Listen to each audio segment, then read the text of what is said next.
এবার আমরা 3 নম্বর ফায়দায় আসবো ইনশাআল্লাহ। সুযোগের সদ্ব্যবহার।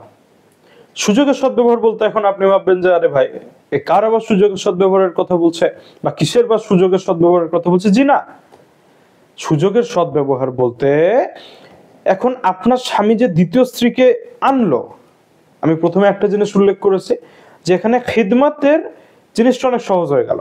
যে আপনি আগে ধরেন আপনার স্বামীর জন্য আপনি খাবার রান্না করতেন, আপনি আপনার স্বামীর পোশাক আশাক ধুয়ে দিতেন বা আরো আদার্স আরো অনেক কাজ করতেন, সেখানে আপনার টোটাল সারাদিনের সময় লাগতো 1 ঘন্টা। ঠিক আছে, এখন এই জিনিসটা যখন 2 ভাগে বিভক্ত হয়ে গেল, যখন আপনার যে সতীন হচ্ছে, ঠিক আছে, এখন আপনার যে সতীন অর্থাৎ আপনার স্বামীর দ্বিতীয় স্ত্রী, এখন সে যখন কিছুটা কাজের ভার যখন নিয়ে নেবে নিজের কাছে, তখন আপনার এটা অর্ধেক হয়ে গেল। 1 ঘন্টার কাজটা ধরেন আপনাকে করতে হচ্ছে 8 ঘন্টা, তাকে করতে হচ্ছে 8 ঘন্টা। ঠিক আছে, এখন এই যে কাজটা যেহেতু আপনার কমে গেল, আপনার সময়টাও কমে গেল, তার মানে 8 ঘন্টা আপনার স্পেস ওখানে ফাঁকা আছে। ওই 8 ঘন্টা আপনার জীবনে আপনার পুরো একটা দিনের মধ্যে বেঁচে গেল, তো ওই 8 ঘন্টা কিন্তু আগে বাঁচতো না। তো এখন এই যে 8 ঘন্টা বেঁচে গেল, এখন এটা আপনি কি করবেন? এখন এই 8 ঘন্টাটার জন্য আপনি বেশি বেশি করে আপনি ইবাদত, বেশি বেশি করে আপনি যিকর আজগার, কোরআন তিলাওয়াত, আপনি কোনো বই পড়া, মুতালা করা, এটা আপনি করার একটা সুযোগ পেলেন। তো এটা কত বড় একটা বেনিফিট, এটা কত বড় একটা ফায়দা,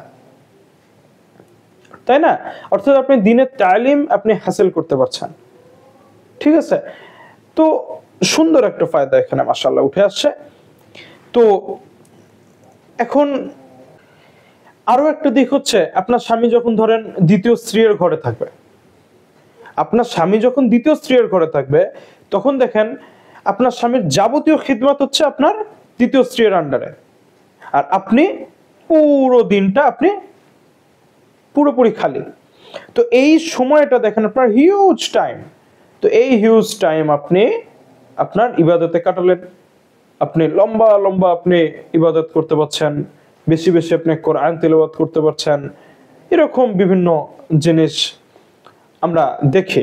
অথবা আপনি যদি মাশাআল্লাহ আপনি যদি কোনো দায়ী হয়ে থাকেন, অর্থাৎ যদি আপনি দাওয়াতি কাজ করেন, তা আপনি সেটাও ইনশাআল্লাহ আপনি চালিয়ে যেতে পারবেন।